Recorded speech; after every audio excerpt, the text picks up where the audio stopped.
Here's a little line from David White to start off the new year. You are not a troubled guest on this earth. You are not an accident amidst other accidents. Welcome to Hints and Guesses. Guesses. I said that as if I was guessing. Welcome to Hints and Guesses. This is Kent Dobson. Thank you for joining me today, wherever you're listening from, wherever in the world you are listening from. You might hear some occasional noises from my puppy, who managed to find a Gatorade bottle while I'm trying to make this podcast. Today's podcast I'm entitling A Searching Spiritual Inventory. It's a phrase I've been using for a while that I'm sort of borrowing and changing a bit from the 12-step people. The searching moral inventory, I'm just broadening it a bit, saying, what about a searching spiritual inventory? It is the time of year when one part of us wants to turn attention toward, what have I been doing the last year? How have I been living? And how would I like to proceed in 2021? And I think this is pretty important. And so I want to offer my own hints and guesses around this sort of impulse, this cultural and I think earth-oriented impulse, actually, to do some self-examination, a searching spiritual inventory. And another part of us really resists this. I mean, we don't mind how can I whip myself into shape, and maybe I can go back to the gym and sort of work on my physique and make an action plan and a resolution or something like that, which we know they don't tend to last very long. And I'm not even here to make a judgment as if that's sort of wrong or right. But I'm saying, what about something deeper? What about a searching spiritual inventory? And almost the moment I use that phrase, I wonder how you might go about that. I'm going to offer some suggestions here in a minute, but how would you go about it as if you needed no guidance for such a thing, as if the soul, your own spirit, the mystery might whisper things into your ear, might start off by saying, you are not a troubled guest on this earth. You are not an accident amidst other accidents. You belong. And here's the very end of that poem, David White poem. What's the name of that poem? What to Remember When Waking. Read the whole thing. I think I've probably mentioned it before in previous podcasts. Here's the final few lines of that poem. What shape waits in the seed of you? What shape waits in the seed of you to grow and spread its branches against a future sky? What shape waits in the seed of you to grow and spread its branches against a future sky? Can you hear my whining puppy? Is it waiting in the fertile sea, in the trees beyond the house, in the open and lovely white page on the writing desk?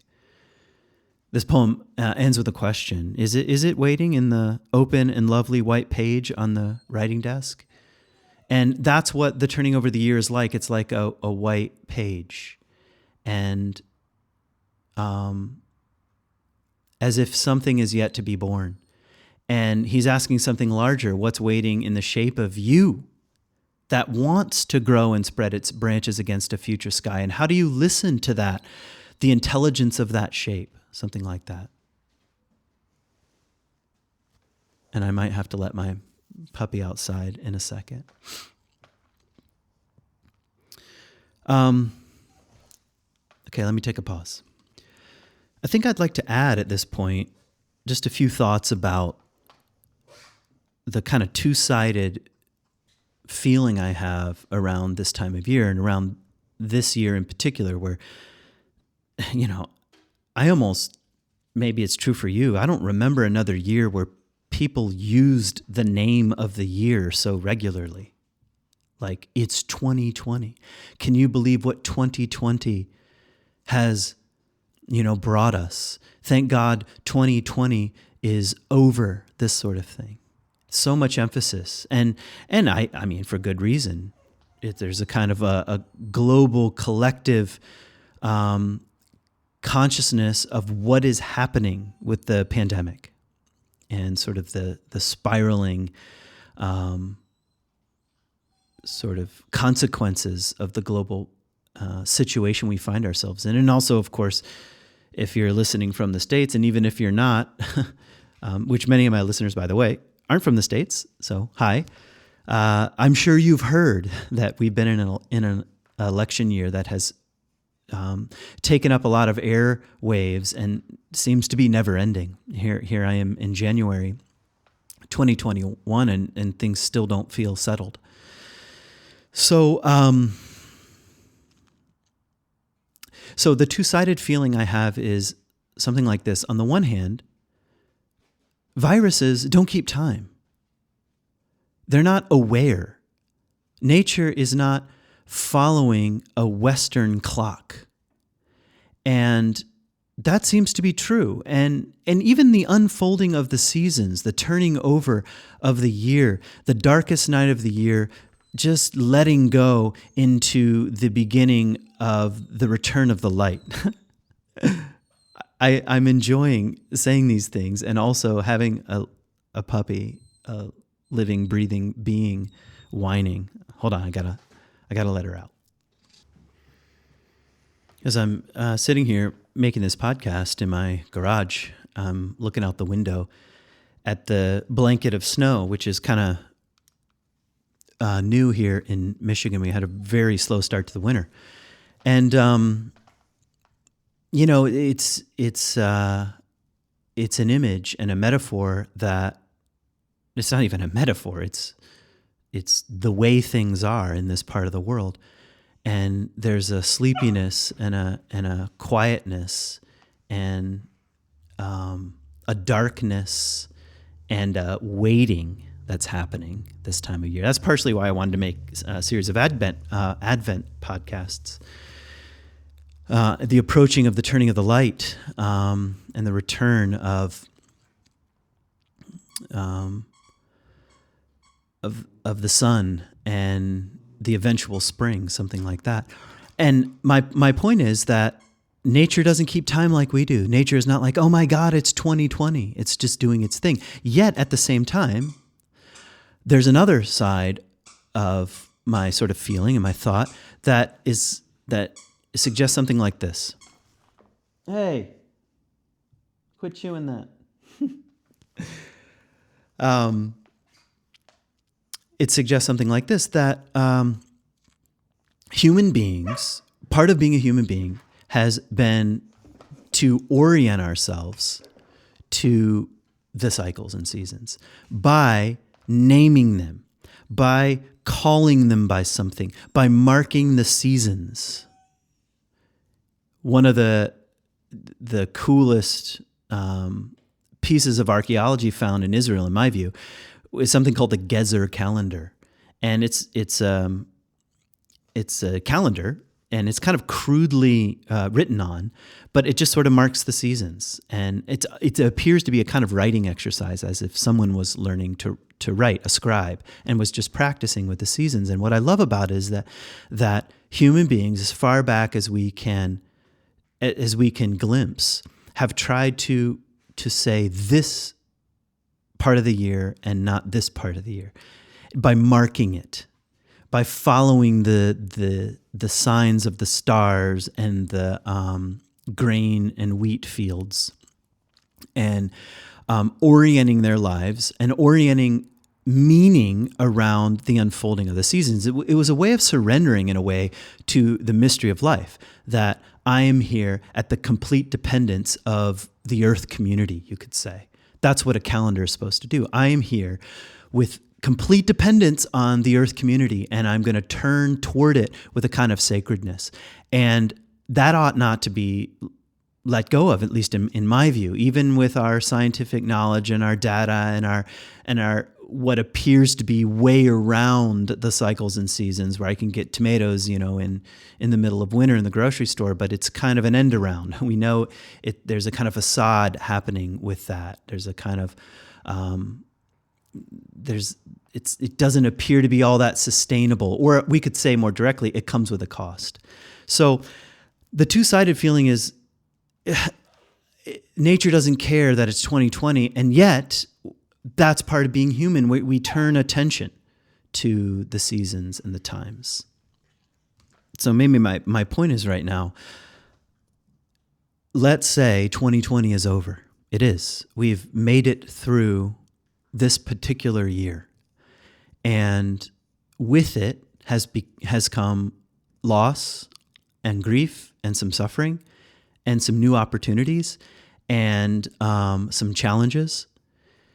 And I think collectively, a whisper, an invitation to look carefully, to look within and without. But maybe my bias is to begin within, to do a searching spiritual inventory. What are my values? How am I living? What have I blindly relied upon and brought very little consciousness to? What really matters? What do I think really matters? Who really matters? These kinds of things. And I could exaggerate, and I don't think I'm out of hand here by saying if individually, and I think that's the place to start, and also collectively, if we do not take a careful look at how we are living and what are our values and what is a more generous and generative way of being in the world, then the possibility for increased suffering goes up. And maybe that, goes without saying, but sometimes I think it's worth saying. This is a chance to look and to make some changes. And I have a particular, maybe bias is the right word, that the place to start is on the individual level. And I'm not against collective change, but I think a lot of structural changes that oftentimes happen in language only. We're going to create language that makes it appear that structural things are changing. Or we might change laws, which I'm not against. Laws have real consequences. Is often put out ahead of any kind of individual work. And we know that you can change the structure all you want. If the individual is not transformed, then there's no change at all. And it slides back to the consciousness of the individual. And, you might argue with me and say, well, both are needed. And I'll say, okay, fine. Well, where can you start? And I would like to suggest the non-negotiable place to start, if you want to be on a spiritual path, is with a searching spiritual inventory, is to look within. And so, I don't know, what I want to do is kind of offer a framework here for how to do a searching spiritual inventory. And not that I'm exactly trying to be prescriptive. I think, like I said at the beginning, how would you do it? And then go about doing it. I think that's equally valuable. But for me, at least, a kind of real simple framework I find helpful. So I want to talk about a searching spiritual inventory through the body, the mind, the spirit, and the soul. And I'll define a little bit what I mean by these things, but I kind of want to leave them a little ambiguous. Body, mind, spirit, and soul. I think the reason why I like these kind of categories is that it keeps the question of an inventory, at least in my mind, in the spiritual, a searching spiritual inventory. It's not just an inventory of sort of tasks.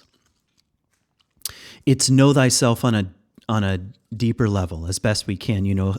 Carved across the lintel of the Oracle at Delphi, which is an amazing place I've been to in Greece, was the invitation to know thyself. I mean, this is some pretty old and ancient wisdom, and easier said than done, right? What part of me? As we know from depth psychology, there's a whole village down there. Persona and ego and shadow and complexes and even deeper ruminations of soul and mystery. So, it's a lifetime task to know thyself, but it requires a kind of attention.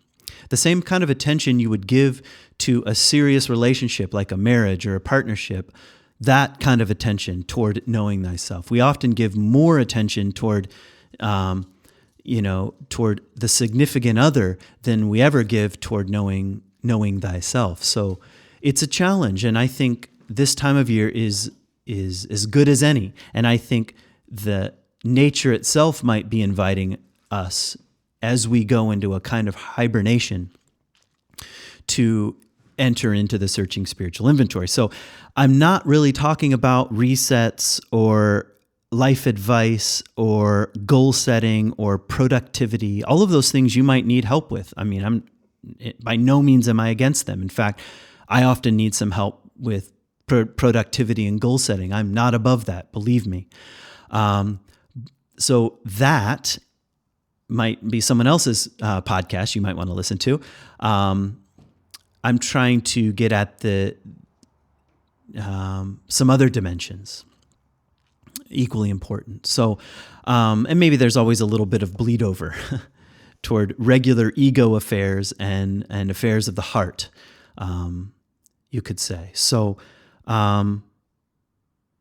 as a reminder question, as we get into these sort of categories, what shape waits in the seed of you? What shape waits in the seed of you to grow and spread its branches against a future sky?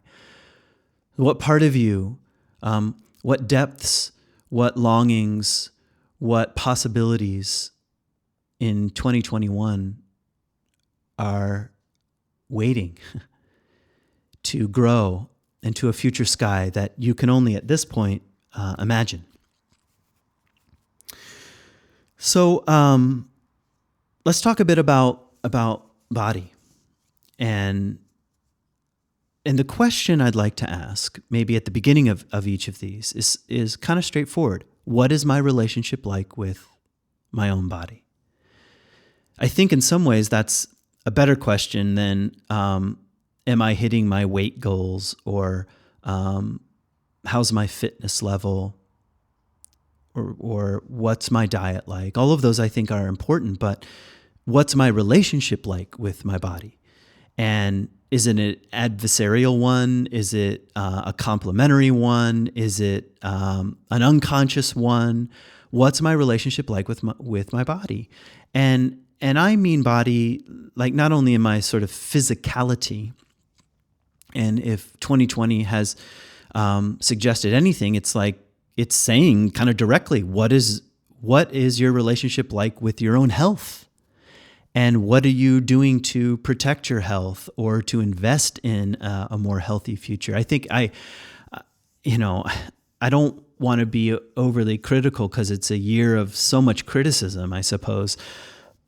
But there was a certain measure of irony where, fast food restaurants were considered essential businesses, places that we know are killing us with heart disease and diabetes and just basic blood sugar levels and chemicals and toxins, but they're easy, right? And so we got to keep those open because we don't want to have to change how we're living.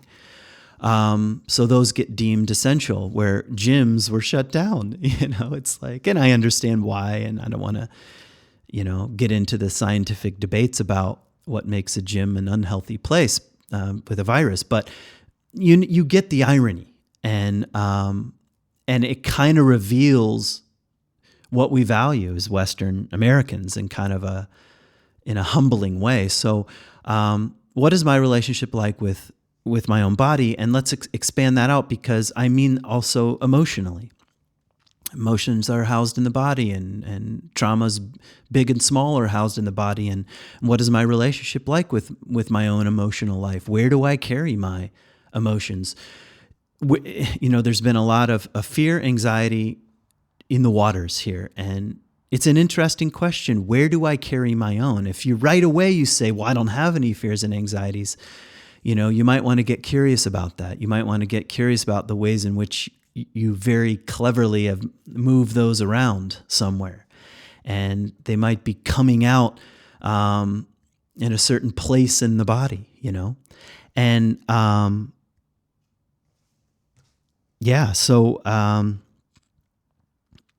the question is something like, where might I be feeling something?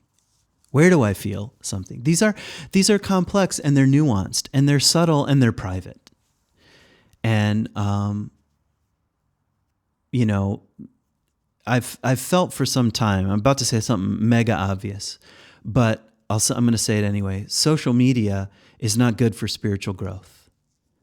And I hope you'll share this podcast on your social media feeds. Social media is not good for spiritual growth, spiritual development. It's actually not very good for searching spiritual inventory, especially if we take spiritual stuff and post about it. So I want to make sure everybody knows how I'm feeling and where I'm feeling it, and how I'm carrying my traumas and griefs and longings and desires. I don't think that's like casting your pearls before swine. So the kind of thing I'm suggesting here is a bit of a private, maybe one or two people in your life, or a spiritual director or something like that is a good person to help carry the load here. But just to be simple again, what is my relationship like with my own body? And here's something I found out about my own anxiety this year, just so I can be personal here. Because if you knew me only on the surface level, you might think to yourself, he doesn't seem like a very anxious person. He kind of goes with the flow, but that's just part of my own facade. And one thing I've noticed has become kind of a joke and just in my own family is that when I'm feeling anxious, I speed up, which is just like, it's a funny concept, but I'm 40 something years old, and it's the first time that it's ever dawned on me. And it's this year because of the anxiety. So what I mean is, whatever task I'm doing it as fast as possible. You can pretty much guarantee if I'm unloading the dishwasher as fast as possible, if I'm shoveling as fast as possible, if I'm cleaning out the garden as fast as possible, if I'm whatever, it's because I have some anxiety that I don't want to surface. And I think just by mad action, I'll not have to feel it. So this has been a huge revelation. And in a sense, I wouldn't say it's changed my life, but it certainly changed my relationship to how I'm carrying things. And it's like something real subtle happens. It's like, wait a minute, I'm going fast right now. What is happening? What is happening? And, I actually, just as a bit of a challenge, you might want to ask, how do I carry my anxiety? Because you have it. If you're human and you're alive, you have anxiety. And how do you carry it? That's largely a body-oriented question. And I can even sink even further into that, like not even in the task of speeding up, where do I feel the tension? I won't tell you, but I mean, it's like I'm just beginning to gain some consciousness around this. And is that the way I want to enter 2021? That kind of thing. So just a bit on body here. And what about mind? So body, mind, spirit, and soul is where I'm going with this little rubric, little invitation. So mind, what do I mean by mind here? I mean my thought patterns. There's an exercise I got from James Finley, I won't go into all of it, but two things he suggests is, what have I been feeling today? That's actually hard. And here's another one. What have I been thinking? am I aware of my thought patterns? It's one thing to practice meditation. Meditation can be a way of not being so addicted to your thought patterns, but sometimes you can meditate and not know what those repetitive thought patterns are. What am I thinking? What have I been thinking? And another question along those lines is, why have I been thinking these things? What is it that's unresolved? Maybe what's needed is not the letting go of thinking, but actually some real, concrete, intense, focused, mind-oriented thought around something. That's often what we're not willing to do.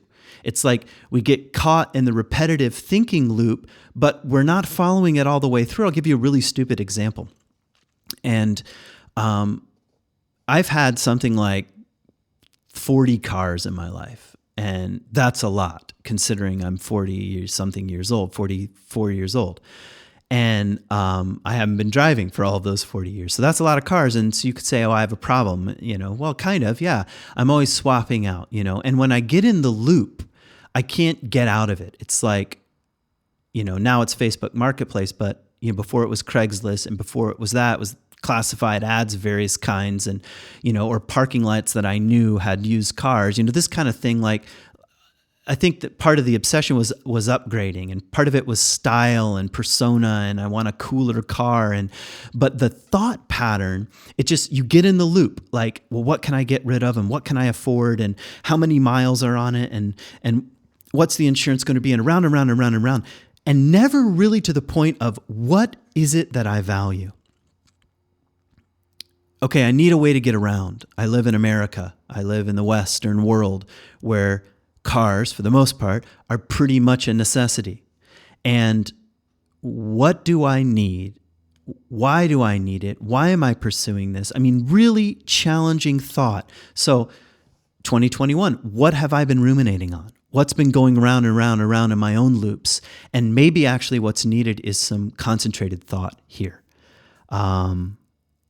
Like, one of the things that I found helpful, this is a little bit in the realm of, productivity, I don't know what you call it, advice. I'm probably the wrong person to come to for productivity advice, so I go to other people. But one of the things that I found helpful this year that I started doing was a mind dump. And I think it was ratcheted up a bit with just kind of the low-level anxiety in our culture, not knowing what's going to come. And a lot of my own personal income comes from Israel trips and retreats and side gigs and teaching and that kind of stuff. And for the most part, that dried up, other than my regular C3 gig. But I wasn't doing traveling. Israel was shut down. I couldn't do outdoor retreats. So kind of this low-level anxiety. So, not to mention, I live in a house that was built in 1850, and I have had a garage project where I've been trying to turn a stall of my garage into a usable space for office and guests and things like that. But all this stuff was just kind of floating around. And then again, with my spazzing, it's just like, doing things as fast as possible. So I started doing these mind dumps. I don't know where I first heard this suggestion. It could have even been from my wife, I think, was the first person to suggest it. And I would write out absolutely everything. And once I got going, it was like I just unlocked the floodgates. And I mean everything from I need to turn the water off in the garage before we have cold nights in the 20s, or out to the garden. I need to chop wood to get my stack high enough for the winter. I need to put that light switch cover on that's in my daughter's bedroom that she keeps asking about for the last 2 months. Everything, just list everything out, just get it out onto a piece of paper. And this alone, without even coming up with like, well, how am I going to tackle any of these, has been really sort of life-giving to me. Just seeing what's occupying my mind. And the other side of that, I just started making daily schedules. What am I going to do today? And how am I going to keep that straight? It's great because if I do it, when I do it, here's my list for the day. I know at the end of the day if I had some success or not. Well, I did 5 of these things, there were 7 on there. I could have done all 7, didn't succeed, but at least I knew what they were. This is what I mean by mind. Bringing a kind of consciousness and clarity to the things that are rumbling around in there by finding concrete ways of looking at it. And I think, I'm not against meditation. I'm going to come to that in a second. But spiritual bypassing, I made a podcast on it before, is a real thing. Going around your problems, going around things that actually need your careful thought, your careful attention, or going around really concrete possibilities of diet and exercise, and by getting into the spiritual, by reading, by contemplation, by meditation, going around the issues.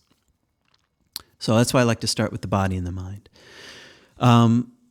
So yeah, just to continue with the rubric here, spirit. And what do I mean by spirit? I mean my relationship with God, with the big mystery. And here you can fill in the blank. Oftentimes when I hear people say, "Well, I don't believe in God, or I don't believe in a literal being," the very next question is, then what do you believe? What do you call the mystery? And maybe you don't need a name, but more important, just like the other questions, what is my relationship like with the mystery, with the spirit? What is my relationship like with my own body? What is my relationship like with my own mind? What is my relationship like with the spirit? Mystery, bigness, oneness, union, divine. And here we can start adding things like, what is my relationship like with prayer? What is my relationship like with meditation? What the ways in which I feel connected to the divine, like wandering around in nature for me, like a meditation practice, which I'm getting ahead of myself, but I tried to start one this year. I've had a kind of on and off relationship with meditation, but I got Sam Harris's app, and it helps. It helps a little bit.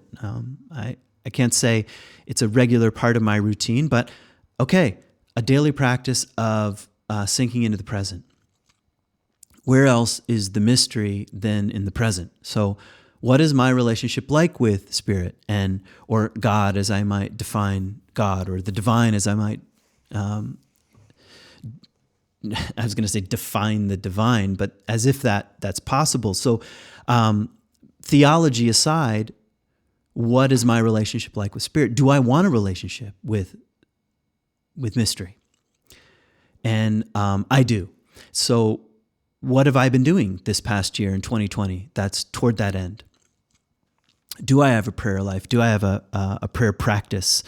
And even for me, things that have kind of surprised me this year is how much I've been drawn back to the Bible. And I'm writing a new book, and I don't know when it will be out because I haven't pursued that. I haven't gone down the publishing route yet. I wanted to see if what was beginning to emerge, what the muse was beginning to whisper, was worth it, instead of trying to get ahead of myself. So I've kind of been patient in writing slowly, and now a little more consistently. And something is beginning to take shape. And I'm surprised how much of the biblical tradition is infused in this book, which is personal and also about just the nature of transformation. So just something I'm noticing, like, okay, one of the ways in which I'm connected to spirit, to God, is through my own tradition in a surprising way. It's like, as soon as I said, well, I don't have to play the game of orthodoxy, the more interesting and compelling and relevant and pressing and surprising and mysterious and deeply symbolic many of these stories became for me. It's like they were already in there anyway, in the collective psyche and in my own personal psyche, but they were like rooms that I thought were locked, and it turns out they were open this whole time. And in any case, also just the kind of wisdom of the calendar itself, and I mean the calendar that the earth has given us, but I also mean the Christian calendar, and the times and seasons and ways to live in more sacred harmony with the mystery. There's something to it, like Advent and Easter and equinox and you start going around the year in your mind. So anyway, these are ways that I found personally connecting to the larger mystery, the divine mystery. And now it brings me to soul, which is the area that I'm most interested in, with, my companion guiding that I offer and is really a soul-oriented kind of thing. And the program that I'm in at Animas Valley Institute, the guide training program, that's what we're interested in. We're interested in conversations of the soul, and we mean something like one's wild, unique essence, the truth at the center of the image you were born with, what Merton might call the true self, or the abyss out of which my life dimly emanates, to quote from Meister Eckhart. So the mystery of my own wild uniqueness. And so again, the question is, what is my relationship like with soul? If spirit is metaphorically, maybe, and actually I'm coming to think they're really not all that separate. The relationship with spirit and soul might just be the same kind of relationship, just with different nuances. But what is my relationship like with spirit, with the inner journey?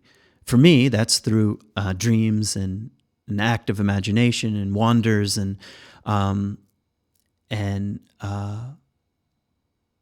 reading certain kinds of poets and mystics sort of suck me down into the underworld. What is my relationship like with the underworld? Am I listening to those mysterious offerings that come up out of the deep self like smoke signals? Am I reading the smoke signals of the deep self that are beneath my everyday ego consciousness and beneath my persona that I'm putting out there in the world on social media and this kind of crap? What is my relationship like with soul? And, I've had some interesting dreams this year, and I'm not going to share them right this minute, but dream life for me has really helped keep me connected to that conversation. And you might find your own ways. You might ask yourself, well, even if I don't even, quite know what I mean by soul, are there things that keep me connected? And what are those things, and how committed to them am I? Am I committed to these ways? Because everything else in our culture is going to take us away from soul. It's going to take us away from spirit. It's probably going to take us away from mind and body by offering up whatever the culture says is urgent and important. So it's really important to be aware of that and to do the hard work of the inventory and to say, how can I stay in the deep conversation, in deep relationship with myself as best as I can understand, self with a capital S, perhaps. And I'm just using the traditional categories of body, mind, spirit, and soul. And others might occur to you, and that might be important to listen to. Well, I might add a category here, or I don't quite connect with one, but I might substitute it with something else. And after all, only you can do a searching spiritual inventory. So maybe with that, I'll again close with the opening lines from David Whyte here in a second. I probably should have put this at the beginning of the podcast, but I was distracted by my dog and I just wanted to get into it. So a couple things going on that you might be interested in. I'm offering a Lent Descent, which I did last year. It's an online Zoom class. It's cheap. It's $200 and $100 to any of my Patreon supporters, so they get half off. It's 6 weeks starting just after Ash Wednesday, but every Sunday we're going to meet and it'll be half teaching and half group sharing, 2-hour meetings. And it's really rewarding. That's how I found last year's Lent Descent and other online courses. It's surprisingly intimate for the Zoom setting, and it's a great way to stay connected to the conversation around soul. And I call it Lent Descent because, in part, it fits the Lent season, 40 days and 40 nights, which mirrors the wilderness wandering of Jesus, and 40 days and 40 nights of the flood, and 40 days and 40 nights of Elijah in the wilderness, and 40 days and, 40 period. And the invitation is to descend. And I like to use the Jonah story as a kind of backdrop, which is also the backdrop of the book I'm working on. So if you took it last year, I'm going to use roughly the same framework, but of course there'll be some new material. And because it's a class with real live human beings, whatever unfolds will be wildly unique in the group field. So if that interests you, I'm trying to offer kind of an affordable online class. So please go to my website. It's right on the homepage. Fill out the form and get signed up. Space is limited. And since I mentioned my Patreon supporters, big, huge thanks. I got a few more Patreon supporters this past month, so I'm really, really grateful. Thank you. And thank you for weighing in with your thoughts and questions and comments. It actually helped inspire this podcast, a couple of you, wondering what I meant by searching spiritual inventory. So thanks for that. So if you want to become a Patreon supporter, patreon.com/Kent Dobson is always available to you. You can also find that link on my website, KentDobson.com. And I think that's it by way of advertising. I should probably look. Oh, I know. I haven't done this yet, but I'm going to. I put out an audiobook in the fall called A Grain of Wheat, the Christ Symbol. It's free to my Patreon supporters. Everyone else, $10. I'm going to do a little sale for January, if the site will let me. I'm going to do a sale in January and February, just $5. So it's 6.5 hours of content of teaching around Christ as symbol. So check that out. If I can lower the price, I will. If you go on there and it's still $10, it's because I couldn't figure out how to do it or it wouldn't let me. But that's my hope, to offer it as kind of sale price. I should have checked that out before pitching it. And I think that's as far as I want to go today. So let me just end again with a few lines from David Whyte's poem, What to Remember. When waking, you are not a troubled guest on this earth. You are not a troubled guest on this earth. You're not an accident amidst other accidents. What shape waits in the seed of you to grow and spread its branches against a future sky? Is it waiting in the fertile sea, in the trees beyond the house, in the open and lovely white page on the writing desk?